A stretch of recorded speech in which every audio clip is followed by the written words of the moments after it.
کسی عالم نے کہہ دیا ہے تو آپ اس طرح کر کے اس کا غلط مفہوم نہ لیں کسی قاری صاحب نے. اور قاری صاحب کو شوق کوئی نہیں ہوتا پیسے اکٹھے کرنے، وہ تو کمیٹی والے کہتے ہیں لاکھ اکٹھے کیے تو چھٹی کرا دینی ہے، اس لیے وہ اکٹھے کر لیتے ہیں بیچارے کئی دفعہ اسپیکر کھول کے.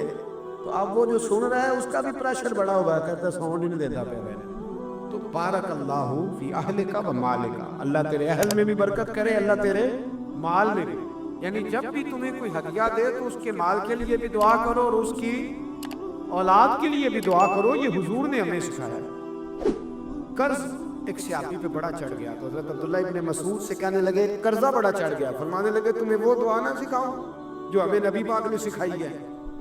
فرمایا اگر تمہارے اوپر پہاڑ کے برابر بھی قرضہ ہوگا تو اللہ تمہارے قرضے کا بندوبست فرما دے گا.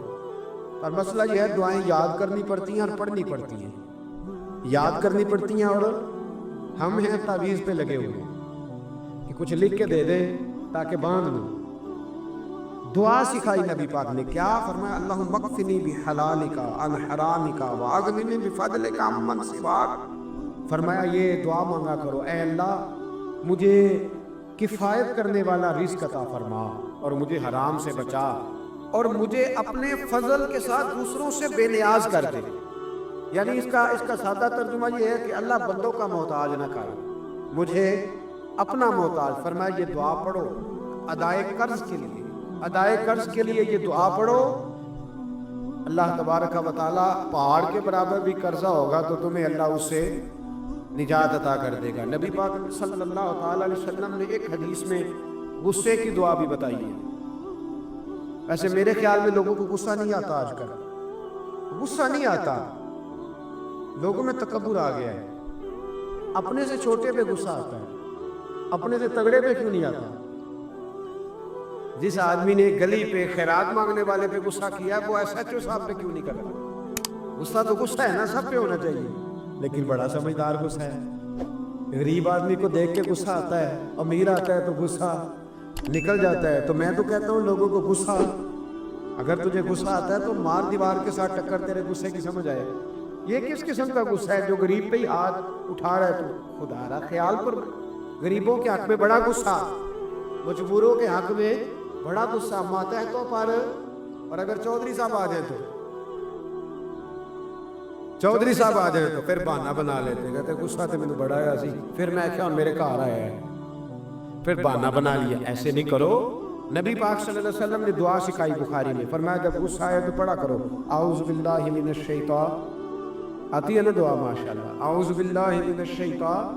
جب غصہ آئے تو یہ والی دعا پڑھ لیا.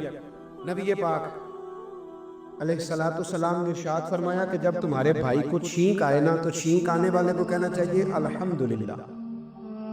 چھینک آئے اس نے کیا کہنا ہے؟ یاد ہو جائے گا کیا کہنا ہے؟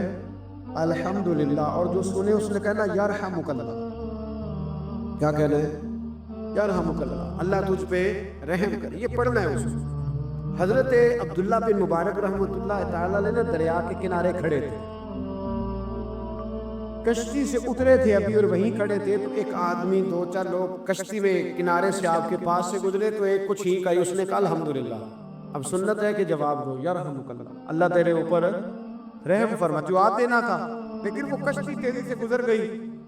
حضرت عبداللہ بن مبارک رحمۃ اللہ تعالی علیہ نے ملاح کو بلایا، فرمانے لگے اس کشتی کا پیچھا کرنا ہے. وہ کہنے لگا سواریاں بیٹھیں گی تو جاؤں گا.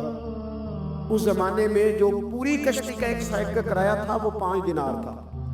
فرمانے لگے تو نہ اس طرح کر، اسپیشل مجھے لے جا بٹھا کے. کیا لے گا؟ اس نے کہا 20 دینار لوں گا. فرمایا 20 ہی دوں گا. اس کشتی کا پیچھا کیا اور جس آدمی کو چھینک آئی تھی نا اس سے جا کے یرحمک اللہ کہا. اس نے جواب میں جزاک اللہ کہا. تو آپ فرمانے لگے میرا کام ہو گیا، واپس چل. ملا دنیا دار تھا، وہ سوچنے لگا.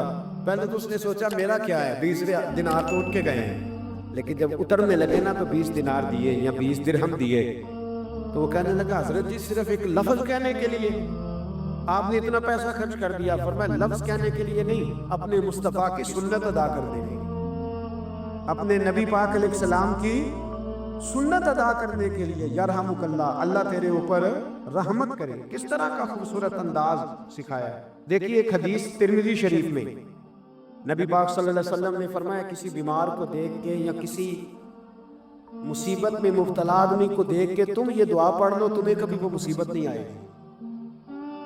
کیسی خوبصورت دعا ہے، کسی مصیبت زدہ کو بیمار کو دیکھ کے پڑھو، تمہیں کبھی وہ مصیبت الحمدللہ الذی عافانی مما ابتلاک بہ وفضلنی علی کثیر ممن خلق تفضیلا۔ اللہ تعالیٰ کا شکر ہے جس نے مجھے اس مصیبت سے عافیت دی اور اس بیچارے کو یا تجھے اللہ نے مبتلا کیا، اور اللہ نے مجھے اپنی بہت ساری مخلوق پہ فضیلت دی ہے، یعنی اللہ نے مجھے بڑا اچھا رکھا ہوا ہے یار، میں تو الحمدللہ بڑا اچھا ہوں، دیکھو بیچارہ، یعنی یہ دعا بھی ہے اور اپنے اوپر شکر ادا کرنے کا ایک اعلیٰ حضرت فاضل بریلوی رحمت اللہ تعالیٰ علیہ کو نا گلے کے اندر چھوٹی چھوٹی 2 پھنسیاں نکل آئیں، تو اس زمانے میں طاعون کا مرض پھیلا ہوا تھا۔ ایک بڑے قابل حکیم کو لایا گیا، انہوں نے چیک کر کے کہا آپ کو تو طاعون ہو گیا ہے، فرمانے لگے چل دوڑ جا، مجھے طاعون نہیں۔ اس نے کہا جناب یہ گلے پہ بنا ہوا ہے اور سب کو پتہ ہے آج کل پھیلا ہوا، فرمایا سب کو ہو سکتا ہے مجھے نہیں ہو سکتا۔ کیوں؟ فرمانے لگے ایک بندے کو طاعون ہوا تھا تو میں نے اسے دیکھ کے وہ دعا پڑھ لی تھی جو نبی پاک نے بتائی ہے، لہذا حضور کا فرمان ہے تو مجھے ہر بیماری آ سکتی ہے پر یہ بیماری آ سکتی۔ وہ شخص کہنے لگا جی منہ میں بھی گلٹیاں چلی گئی ہیں، کھول نہیں رہا، کیا ہوگا؟ اعلیٰ حضرت نے کالی مرچ منگوائی، اسے پیس کے زبان کے نیچے رکھا تو ساری بیماری دور ہو گئی، اور ماننے لگے بلاؤ نہ ذرا اس حکیم کو جو کہتا تھا طاعون ہو گیا ہے، وہ تو صحیح ہوتا ہی نہیں اتنی جلدی۔ فرمایا ہر چیز بدل سکتی ہے پر میرے نبی کا فرمان نہیں بدل سکتا، میرے رسول پاک علیہ السلام کا فرمان نہیں بدل سکتا۔ تو عزیز دوستو، نبی پاک اب بڑی خوبصورت بات آئی، ساری خوبصورت ہی بڑی پیاری بات آئی۔ دنیا میں سب سے حسین چہرہ اللہ نے اپنے رسول کو عطا فرمایا ہے، نبی پاک کا چہرہ بھی حسین ہے، مکھ چند بدر شاہ شانی متھے چمک دی لاڈ نورانی کالی زلف تے اکھ مستانی مخبور اکھی ہیں مد بری، پیارا چہرہ ہے حضور کا، جتنا چہرہ پیارا تھا اتنے ہی حضور کے اخلاق بھی بڑے پیارے تھے۔ لیکن میرے نبی پاک علیہ السلام جب آئینہ دیکھتے، کیا دیکھتے؟ حضور جب آئینہ دیکھتے، ہمارے نوجوان بھی سارا دن آئینے کے آگے کھڑے رہتے، کبھی بال اس طرح کے بناتے کبھی اس طرح، تو میرا کئی دفعہ دل کرتا ہے کہ میں ان سے کہوں کہ تو آئینے کو کہہ رہا ہے جھوٹ بول، پر وہ کیسے بولے؟ تو کہہ رہے آئینے کو کہ تو کیا ہے سب سے پیارا تو ہی لگ رہا ہے، پر وہ کیسے بولے؟ اسے تو سچ بتانا ہے۔